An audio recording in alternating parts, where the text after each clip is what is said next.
안녕하세요. 전기전자공학부 3학년 윤성호입니다. 반도체공학 11주차 과제 시작하도록 하겠습니다. 네, 지난주에 이어서 벨로시티 세츄레이션의 RV 모델을 이어서 살펴보겠습니다. 롱채널 모스펫 혹은 로우 오버드라이브 볼티지, 즉 게이트와 스레스홀드 볼티지를 뺀 값이 거의 0에 수렴하는 경우에는 이제 이 세츄레이션 일렉트릭 필드 세츄레이션 값과 랭셀 값을 곱한 값이 이제 오버드라이드 볼티지보다 훨씬 크게 됩니다. 그래서 이 랭셀이 길기 때문에 이 밸런스 세츄레이션의 영향을 거의 무시할 수 있고, 다음과 같이 핀치오프에서 구한 이제 핀치오프를 고려한 다음과 같은 드레인 볼티지 그리고 전류의 세츄레이션을 구할 수 있겠습니다. 그래서 다음 보시는 바와 옆에 오른쪽에 그래프에서 보시는 바와 같이 이제 게이트 전압과 전류는 이제 제곱의 비례를 하게 됩니다.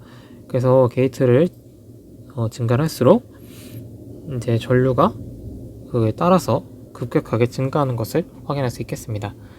반면 숏채널 모스펫 그리고 오버드라이브 볼티지가 큰 경우에는 오버드라이브 볼티지가 이 세츄레이션 곱하기 L의 훨씬 큰 값을 가지게 됩니다. 그래서 이제 드레인의 세츄레이션 볼티지는 일렉트릭 필드 세츄레이션 곱하기 L로 근사화해서 나타낼 수 있고요. 그 다음에 전류는 W, K 인버전, 밸러스티이기 때문에 다음과 같은 식으로 나타낼 수 있고, 이제 롱채널 모스펫과 경우와는 다르게 게이트 볼티지와 세츄레이션 되는 이제 커런트가 각각 리니어하게 비례하는 것을 확인할 수 있습니다. 네, 그래서 결론적으로 ID 세츄레이션을 증가시키기 위해서는 옥사이드 캐피시턴스 그리고 오버드라이드 볼티지를 증가시켜야 되는데요. 이를 실현하기 위해서 우선 옥사이드 시크니스를 줄이는 방법을 생각해 볼 수 있겠습니다.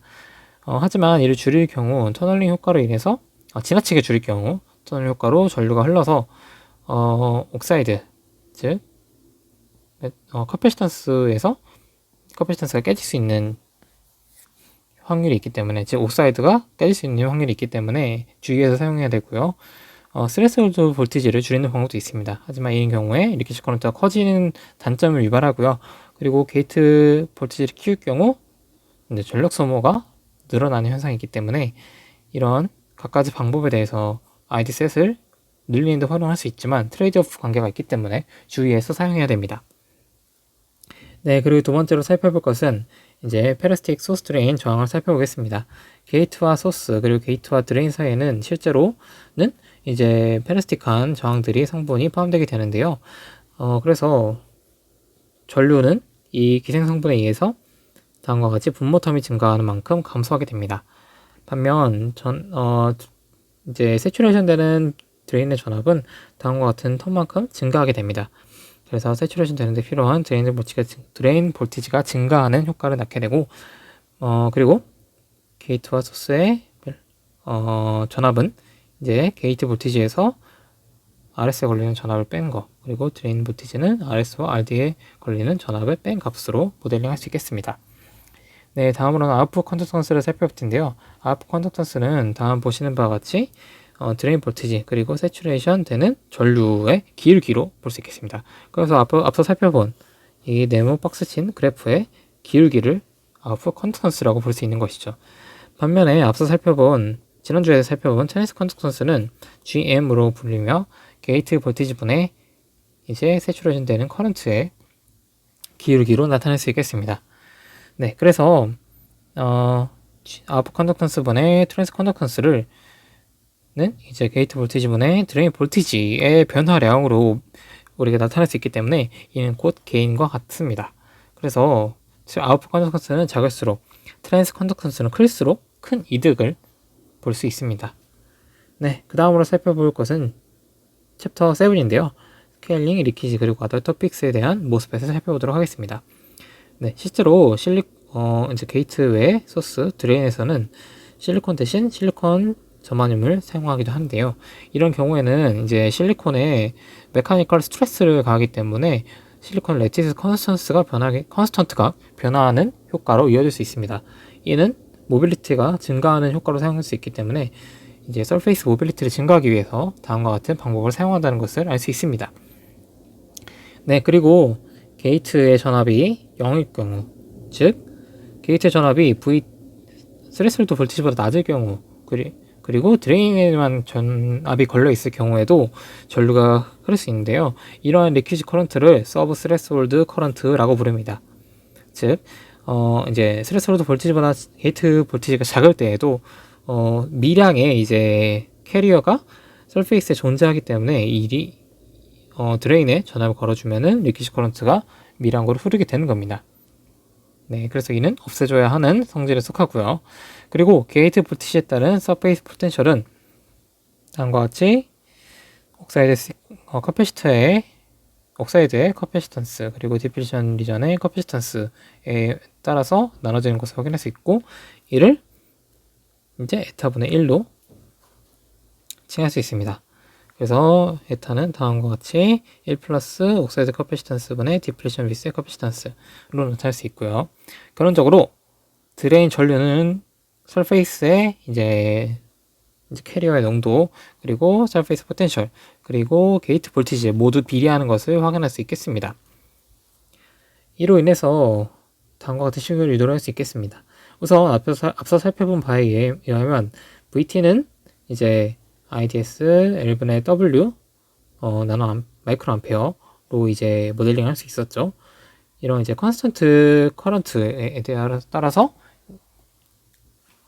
네, 다음과 같은 IDS가 흐를 때의 이제 게이트 전압을 VT로 정의를 했었었죠. 한 가지 방법으로. 그때 이제 그래서 다음과 같은 식으로 VT를 써서 이제 모델링을 할 수 있습니다. 그래서 다음과 같이 네, 전류는 VT 곱하기 에타 KT분의 QV 게이트 소스 볼티지, 그리고 다음과 같은 이제 아예 오프일 때 그러니까 발생하는 리퀴지 커런트 텀도 추가해서 나타날 수 있고요. 네, 그래서 이제 VGS는 결론적으로 에타 곱하기 60mm만큼 증가할 때마다 IDS는 10배 증가하는 것을 확인할 수 있습니다. 다음과 같은 그래프에서 확인할 수 있는데요.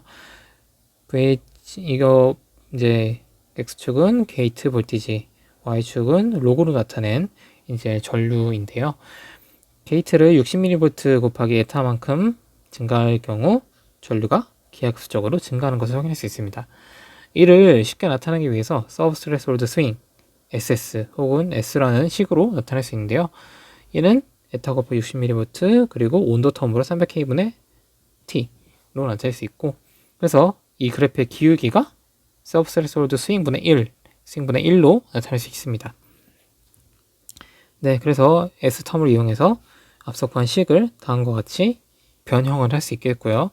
네, 그래서 S가 작을수록 기울기는 S분의 1이니까 S가 작을수록 기울기가 증가하고, 그렇게 되면 모스펫의 온오프를 제어하기가 더욱더 용이해지기 때문에 S는 모스펫을 성능을 향상시키기 위해 무조건 작은 것이 좋은 것을 알 수 있습니다.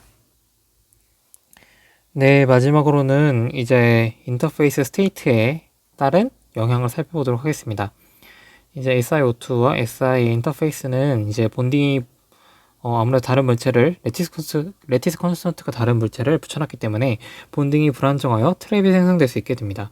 이 트랩에 따라 이제 전하가 트랩에 들어가기도 하고 나오기도 하기 때문에 이는 추가적인 커패시터로 모델링할 수 있게 됩니다. 그래서 다음과 같이 옥사이드 커패시턴스, 그리고 디플루션 위스 커패시턴스, 그리고 인터페이스 스테이트에 따른 커패시턴스를 추가적으로 생성해 줘야 되고요. 네, 그래서 이제 커패시턴스는 결론적으로 디플루션 위스 커패시턴스는 증가하는 병렬 연결되어 있으니까 증가하는 효과를 낳게 됩니다. 그래서 얘가 증가하면서 이제 스윙이 증가하게 되고, 앞서 스윙은 작을수록 좋다고 했기 때문에 스윙이 커지면 이제 I of 리퀴지 커런트가 증가하는 효과를 낳습니다. 그래서 트랩을 없애는 공정을 통해 S를 줄이도록 노력을 해줘야 됩니다. 또한 S를 줄이기 위해서는 이제 옥사이드 시크니스를 줄이던가 옥사이드 시크니스를 줄여서 옥사이드의 커패시턴스를 키우는 방법이 있는데, 이런 경우 앞서 설명드렸듯이 옥사이드의 두께를 지나치게 줄이게 되면은 옥사이드가 브레이크다운 되는, 즉 전류가 흘러버리는 위험성이 있기 때문에 주의해서 활용해 줘야 되고요. 또한 마찬가지로 서브스트레이트의 도핑을 낮추는 경우는 커패시턴스의 디퓨전 웨스의 커패시턴스를 낮출 수 있지만 VT 값도 같이 작아지는 효과를 낳기 때문에 다른 요소까지 고려를 해서 이제 신중하게 도핑을 농도를 조절해야 됩니다. 네, 이상으로 11주차 과제 마치도록 하겠습니다. 감사합니다.